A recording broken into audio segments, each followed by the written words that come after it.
Sharp rise in executions of dishonest individuals in China, defaulters publicly displayed by the court. Hangzhou Asian Games Organizing Committee's Candid revelation, CCP's lavish spending of $224.8 billion, with only $5.3 billion in total revenue. Is she destined to destroy the CCP?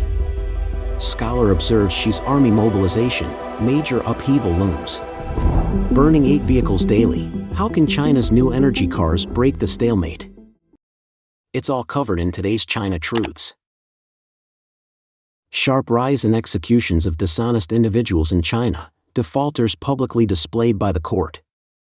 Recently, videos shared by Chinese mainland netizens on social media platforms have revealed that various government agencies across different regions are publicly disclosing personal information of individuals declared as dishonest debtors through LED outdoor advertising screens. The information displayed on LEDs also includes their photographs, addresses, identification documents, and in some cases, certain courts even employ car-mounted LED screens and broadcasts to disseminate this information within communities, drawing in onlookers. This practice is commonly referred to in public discourse as parading through the streets as an example or public shaming. According to publicly available information, a dishonest debtor refers to a party involved in a legal case who, after the statutory appeal period has expired or after a final judgment has been issued, fails to comply with the court's judgment or arbitration award and enters the enforcement process. In civil litigation, if the defendant doesn't meet the compensation amount specified in the court's judgment within the legally prescribed time frame, following the plaintiff's victory in the court's decision, the defendant is labeled as the debtor subject to forced execution by the court. As China's economy continues to face a downturn, there has been a substantial increase this year in the number of individuals whose information has been publicly disclosed by the Chinese Communist Party, CCP, courts. A Weibo user recently shared statistical data showing that from July 13 to September 25, in a span of roughly 72 days, the nationwide count of cases involving dishonesty debtors has surged from over 8.3 million individuals to more than 8.44 million individuals, marking an increase of over 140,000 individuals. On average, this translates to an increment of about 2,000 individuals per day. It's worth noting that this calculation specifically considers the number of defendants involved when plaintiffs file lawsuits in court. These are individuals against whom the court has issued judgments to fulfill their obligations, but due to financial constraints, they are unable to do so. If we were to take into account cases where debtors owe money to family members or friends but haven't gone through the formal legal process, the number could potentially be significantly higher. Following this revelation, the user provided another batch of statistical data. Between July 13 and August 5, in a mere 22-day span, the number of cases in which plaintiffs sought execution increased by over 1.04 million, averaging between 40,000 to 50,000 new cases per day. The user continues to disclose the third set of statistical data, indicating that based on the stock data as of August 5, the number of closed execution cases in 2023 exceeded 7.91 million. In the same year, there were a total of over 9.6 million individuals involved in execution cases, with approximately 1.68 million individuals who had not yet initiated the execution process. Based on these data, after doing calculations, it is highly probable that the number of dishonest debtors will reach 10 million by 2023. This implies that among all Chinese citizens, approximately one dishonest debtor can be found among every 140 people. If we exclude the elderly and children under 22 years of age, the question arises, how many adults would have one dishonest debtor among them? The user said, I encourage you to open your eyes and observe your surroundings. Especially during the 3 years of the pandemic, the number of dishonest debtors has consistently increased each year. To be more specific, on March 17, 2020, this number was already over 5.74 million. By March 11, 2021, it had climbed to over 6.38 million. By February 27, 2022, it had surged to over 7.18 million, and as of March 9, 2023, the number had surpassed 8.03 million. Statistics from mainland media indicate that when considering a labor force population of over 890 million individuals aged 15 to 59, the proportion of dishonest individuals nationwide is approximately 0.898%. In simpler terms, there is approximately one dishonest debtor for every 100 people. Individuals listed in the Chinese Communist Authority's Registry of Dishonest Debtors, known as Laolai, face various measures, including restrictions on consumption. Mass layoffs and business closures are behind the surge in the number of dishonest debtors. The Chinese authorities have issued several notices requiring government entities at various levels to tighten their budgets and prepare for prolonged periods of fiscal restraint. Recently, several regions in China have undertaken significant efforts to reduce the number of extra personnel in government and public institutions, leading to considerable social concern. Some Chinese scholars believe that after reducing extra personnel, further cuts in regular personnel may be anticipated. Many government and public institution employees, particularly those with housing and car loans, will find themselves in economic distress if they lose their jobs. In recent years, the CCP authorities' crackdown on real estate developers has triggered a nationwide real estate crisis, putting local governments under significant financial pressure. Revenues derived from land sales typically constitute more than 30% of local government income. Additionally, there are several factors contributing to the financial strain experienced by Chinese local governments. According to the annual budget reports of local Chinese governments, each province spent at least several hundred billion yuan on pandemic prevention and control measures alone in 2022. The strict lockdown policies implemented by the authorities have severely impacted China's real economy, resulting in numerous business closures and job losses. Hangzhou Asian Games Organizing Committee's Candid revelation: CCP's lavish spending of 224.8 billion, with only 5.3 billion in total revenue. According to the Chinese media report in the Guangming Daily, the Hangzhou Asian Games will conclude on the 8th day. Notably, Deputy Director of the Market Development Department of the Hangzhou Asian Games Organizing Committee stated on the 5th day that the total business revenue from market development for the Hangzhou Asian Games and Asian Para Games is 5.316 billion yuan, approximately $728.65 million.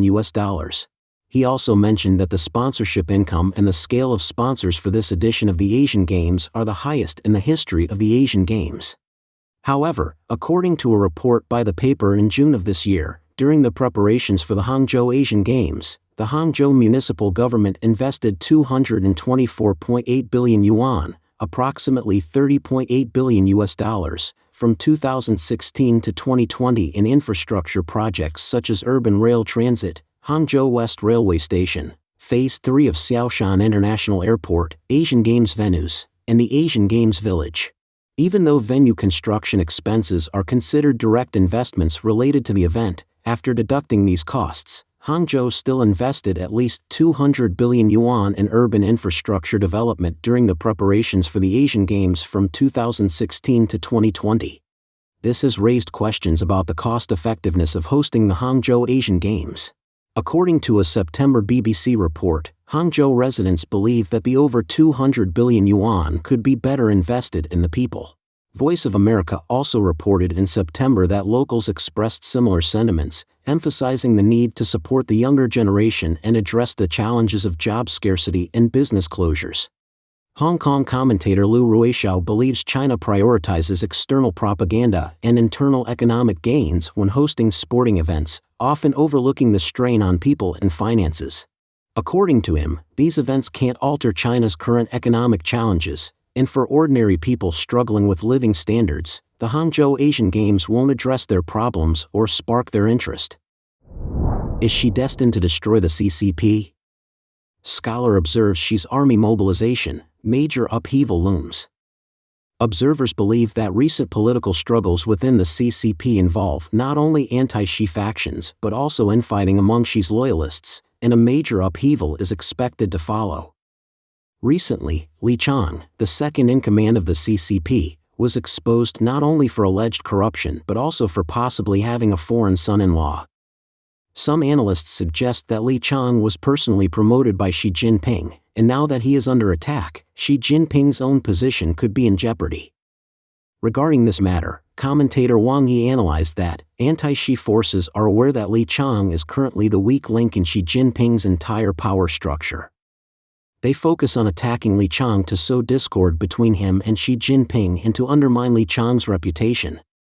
The ultimate goal is to bring down Xi Jinping. It can be seen that the tactics of the anti-Xi forces are extremely malicious.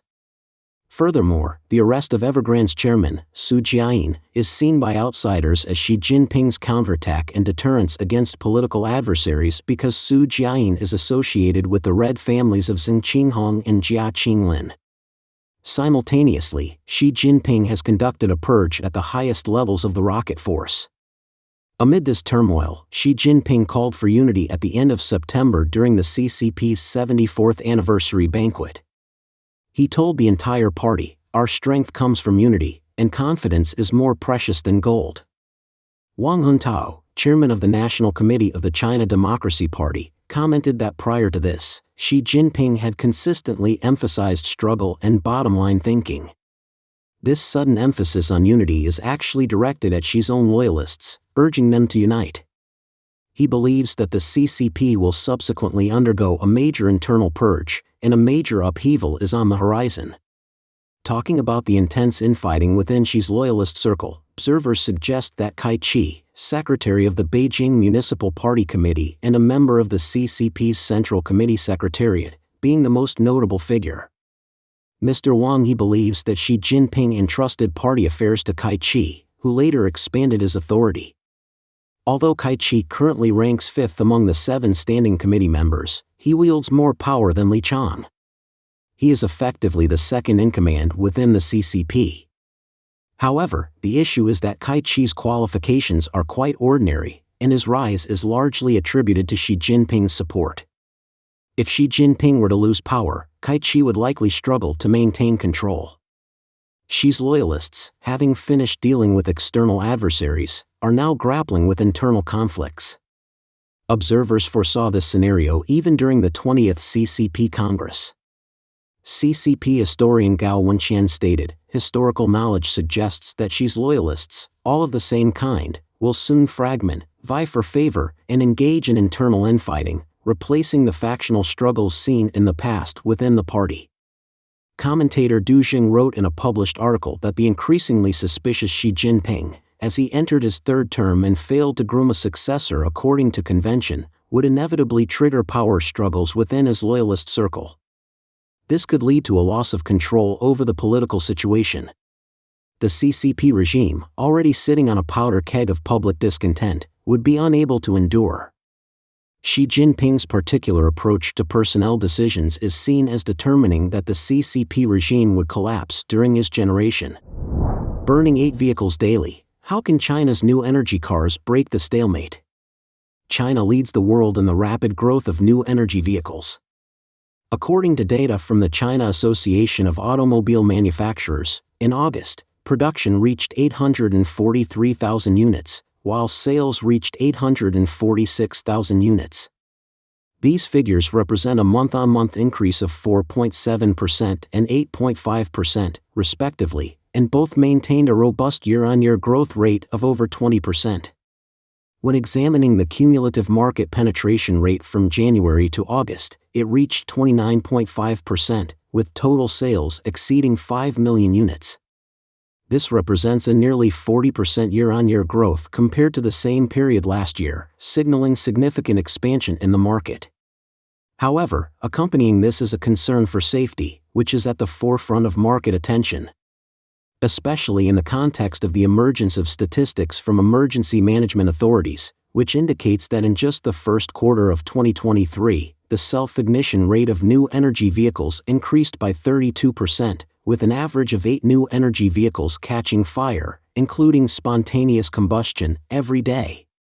For businesses, it is absolutely crucial to elevate product quality and safety standards further and mitigate safety issues under normal conditions to guarantee the sustainable growth of the new energy vehicle industry. The issue of lithium battery safety has persisted for 40 years. Ever since the inception of lithium batteries, the specter of fires has loomed over them, spanning from the era of 3C devices to the electric vehicle era. Lithium battery fires have consistently remained a cause for concern in the market. In 1985, the Canadian company Moly Energy introduced the first AA-sized lithium battery with an energy density exceeding 100 watt-hours per kilogram. In 1989, they launched the second-generation lithium battery product. Japanese computer equipment manufacturer NEC and telecommunications company NTT both incorporated these batteries into their devices, but incidents of fires and explosions followed suit. After extensive testing, NEC discovered that nearly all of their mobile phone batteries were prone to malfunctions. As a result, NEC abandoned the use of lithium as the negative electrode material for batteries. At this juncture, another Japanese giant, Sony Corporation, stepped in. In 1992, Sony successfully developed the lithium-ion battery. This battery had a diameter of 18 mm and a length of 65 mm, which later became the widely used 18650 lithium battery.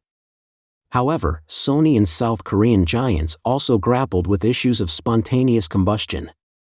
In 2006, Sony faced issues with the laptop lithium batteries it provided, and in 2016, Samsung encountered the battery gate due to battery problems.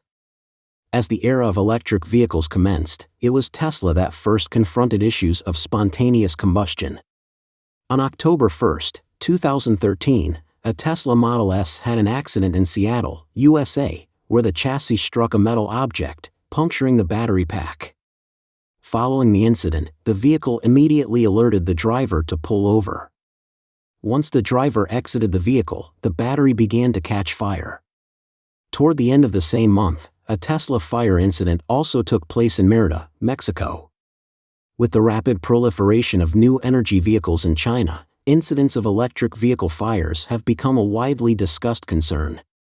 However, these fire incidents have not deterred the advancement of these industries.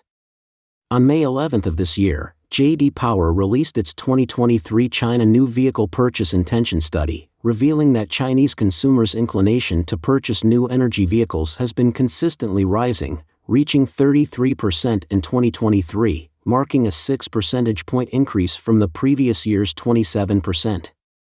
This indicates a growing demand for new energy vehicles in the Chinese market. Simultaneously, these issues have prompted regulatory authorities and companies to expedite technological enhancements and bolster product quality and safety through innovation. Ensuring battery safety. Battery safety is a critical concern addressed through a comprehensive approach. Regulatory authorities set strict standards to minimize battery accidents. The safety requirements for lithium-ion power batteries for electric vehicles mandates that individual battery cells pass tests without catching fire or exploding. These cells should also remain safe during overdischarge, overcharge, external short circuit, heating, and temperature cycling tests. Companies surpass national standards with advanced battery safety technology. Aedu Digital, a new energy company, ensures battery safety and longevity by employing controlled environments with constant temperature and humidity for slow charging through battery swapping technology. They implement a 3-tier monitoring system covering battery management system, BMS, fiber optic temperature measurement, and environmental monitoring. NIO, a Chinese multinational automobile manufacturer headquartered in Shanghai, specializing in designing and developing electric vehicles, which also employs a battery swapping model, uses this technology to comprehensively monitor battery safety. When vehicle batteries enter a battery swapping station, they undergo numerous inspections to ensure their health. The station employs image recognition technology to scan for signs of battery damage, removing batteries with potential issues from circulation. In addition to online self-checks of battery packs and inspections at battery swapping stations, every battery block in NIO vehicles is connected to the NIO Power Cloud. Through a 3-tier monitoring algorithm architecture, including feature compression, anomaly detection, and failure diagnosis layers, batteries are continuously monitored in real time, 24/7, ensuring the safety and health of each battery. Third-party organizations also enhance battery safety during inspection and testing. The China Automotive Engineering Research Institute promotes annual inspections of new energy vehicles, validating the system through cloud-based assessments and offline testing, promptly addressing identified risks. With collaborative efforts, the safety of electric vehicles continues to improve, and the safety system undergoes ongoing optimization and refinement. As battery safety performance advances, the new energy vehicle industry enters the next phase of a virtuous cycle. Don't forget to comment in the section below to share your opinions on today's topic with us. Make sure to like and subscribe to see more interesting topics from China Truths.